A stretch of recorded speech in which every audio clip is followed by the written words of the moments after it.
It was on the 9th of November, the eve of his own 38th birthday, as he often remembered afterwards. He was walking home about 11 o'clock from Lord Henry's, where he had been dining, and was wrapped in heavy furs, as the night was cold and foggy. At the corner of Grosvenor Square and South Audley Street, a man passed him in the mist, walking very fast and with the collar of his grey ulster turned up. He had a bag in his hand. Dorian recognized him. It was Basil Hallward. A strange sense of fear, for which he could not account, came over him. He made no sign of recognition and went on, quickly in the direction of his own house. But Hallward had seen him. Dorian heard him first stopping on the pavement, and then hurrying after him. In a few moments his hand was on his arm. "Dorian, what an extraordinary piece of luck! I have been waiting for you in your library ever since 9 o'clock. Finally I took pity on your tired servant and told him to go to bed, as he let me out. I am off to Paris by the midnight train, and I particularly wanted to see you before I left. I thought it was you, or rather your fur coat, as you passed me, but I wasn't quite sure. Didn't you recognize me in this fog, my dear Basil? Why, I can't even recognize Grosvenor Square. I believe my house is somewhere about here, but I don't feel at all certain about it. I am sorry you are going away, as I have not seen you for ages, but I suppose you will be back soon?" "No, I am going to be out of England for 6 months. I intend to take a studio in Paris and shut myself up till I have finished a great picture I have in my head. However, it wasn't about myself I wanted to talk. Here we are at your door. Let me come in for a moment.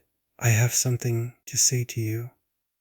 "I shall be charmed." "But won't you miss your train?"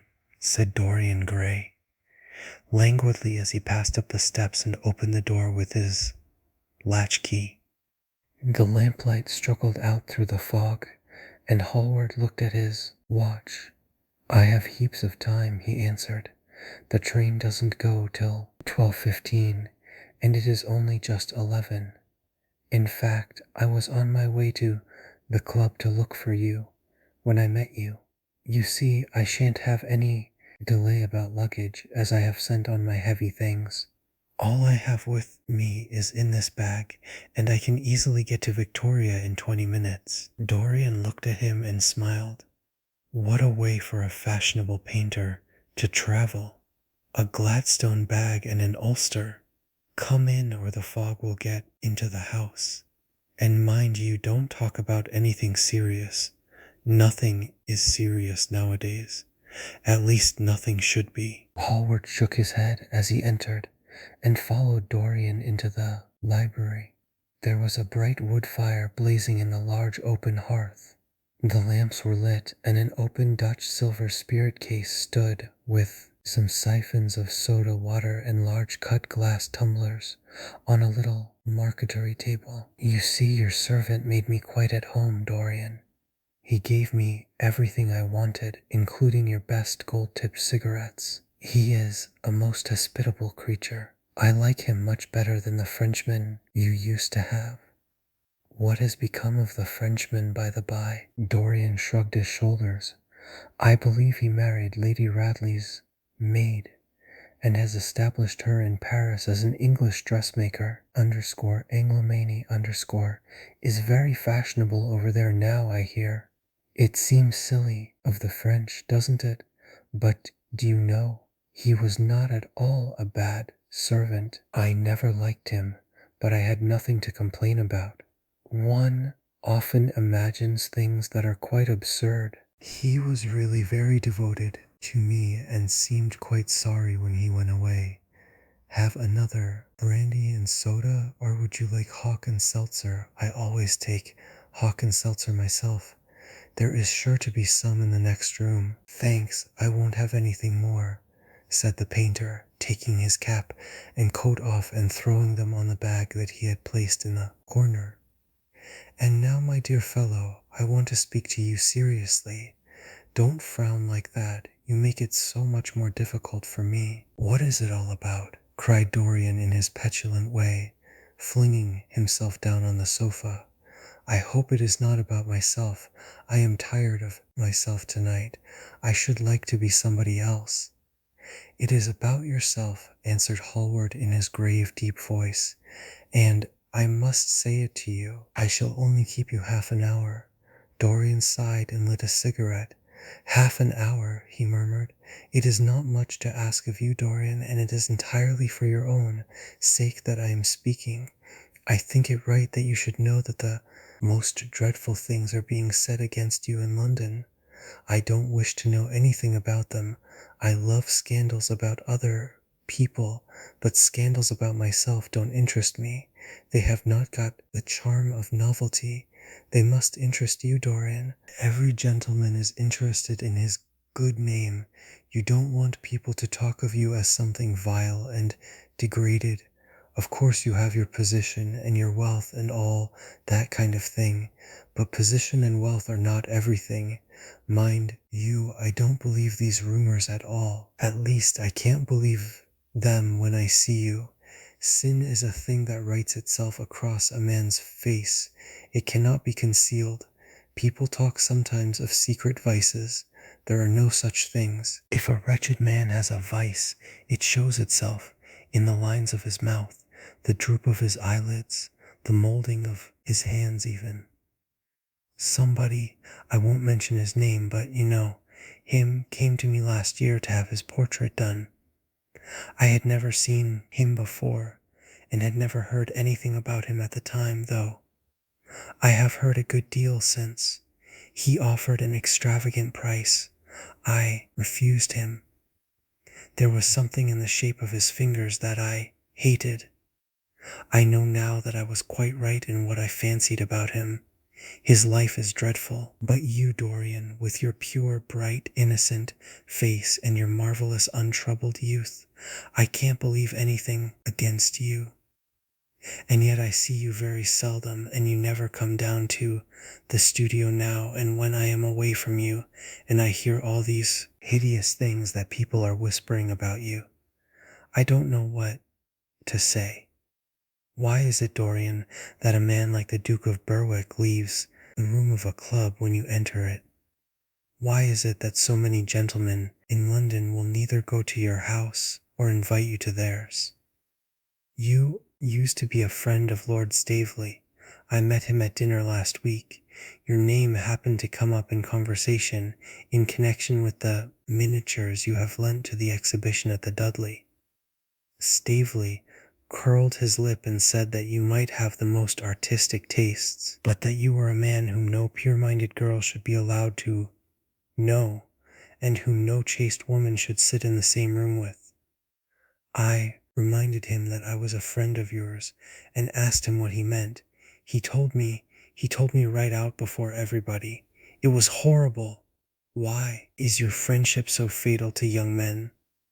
There was that wretched boy in the Guards who committed suicide. You were his great friend. There was Sir Henry Ashton, who had to leave England with a tarnished name. You and he were inseparable. What about Adrian Singleton and his dreadful end? What about Lord Kent's only son and his career? I met his father yesterday in St. James's Street. He seemed broken with shame and sorrow. What about the young Duke of Perth? What sort of life has he got now? What gentleman would associate with him? Stop, Basil. You are talking about things of which you know nothing, said Dorian Gray, biting his lip, and with a note of infinite contempt in his voice. You ask me why Berwick leaves a room when I enter it. It is because I know everything about his life, not because he knows anything about mine. With such blood as he has in his veins, how could his record be clean? You ask me about Henry Ashton and young Perth. Did I teach the one his vices and the other his debauchery? If Kent's silly son takes his wife from the streets, what is that to me? If Adrian Singleton writes his friend's name across a bill, am I his keeper? I know how people chatter in England. The middle classes air their moral prejudices over their gross dinner tables and whisper about what they call the profligacies of their betters in order to try and pretend that they are in smart society and on intimate terms with the people they slander. In this country, it is enough for a man to have distinction and brains for every common tongue to wag against him. And what sort of lives do these people who pose as being moral lead themselves? My dear fellow, you forget that we are in the native land of the hypocrite. Dorian, cried Hallward, that is not the question. England is bad.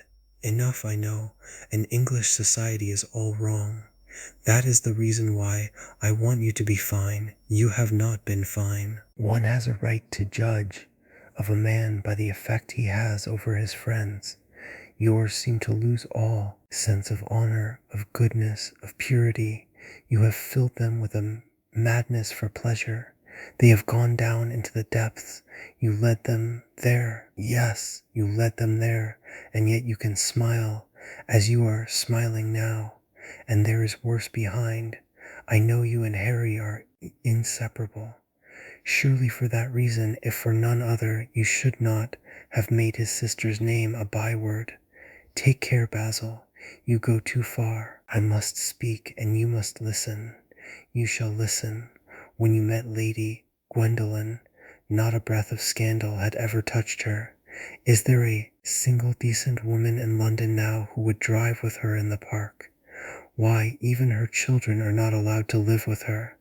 Then there are other stories that you have been seen creeping at dawn out of dreadful houses and slinking in disguise into the foulest dens in London. Are they true? Can they be true? When I first heard them, I laughed. I hear them now, and they make me shudder. What about your country house and the life that is led there? Dorian, you don't know what is said about you. I won't tell you that I don't want to preach to you. I remember Harry saying once that every man who turned himself into an amateur curate for the moment always began by saying that, and then proceeded to break his word. I do want to preach to you. I want you to lead such a life as will make the world respect you. I want you to have a clean name and a fair record. I want you to get rid of the dreadful people you associate with. Don't shrug your shoulders like that. Don't be so indifferent. You have a wonderful influence. Let it be for good, not for evil. They say that you corrupt everyone with whom you become intimate, and that it is quite sufficient for you to enter a house for shame of some kind to follow after. I don't know whether it is so or not. How should I know? But it is said of you. I am told things that it seems impossible to doubt. Lord Gloucester was one of my greatest friends at Oxford. He showed me a letter that his wife had written to him when she was dying alone in her villa at Mentone. Your name was implicated in the most terrible confession I ever read. I told him that it was absurd, that I knew you thoroughly, and that you were incapable of anything of the kind. Know you? I wonder do I know you? Before I could answer that, I should have to see your soul. To see my soul, muttered Dorian Gray, starting up from the sofa and turning almost white from fear. Yes, answered Hallward gravely, and with deep-toned sorrow in his voice, to see your soul, but only God can do that. A bitter laugh of mockery broke from the lips of the younger man. You shall see it yourself tonight, he cried, seizing a lamp from the table. Come, it is your own handiwork. Why shouldn't you look at it? You can tell the world all about it afterwards, if you choose. Nobody would believe you. If they did believe you, they would like me all the better for it. I know the age better than you do, though you will prate about it so tediously. Come, I tell you. You have chattered enough about corruption. Now you shall look on it face to face. There was the madness of pride in every word he uttered. He stamped his foot upon the ground in his boyish, insolent manner. He felt a terrible joy at the thought that someone else was to share his secret, and that the man who had painted the portrait that was the origin of all his shame was to be burdened for the rest of his life with the hideous memory of what he had done. Yes, he continued, coming closer to him and looking steadfastly into his stern eyes, I shall show you my soul. You shall see the thing that you fancy only God can see. Hallward started back. This is blasphemy, Dorian, he cried.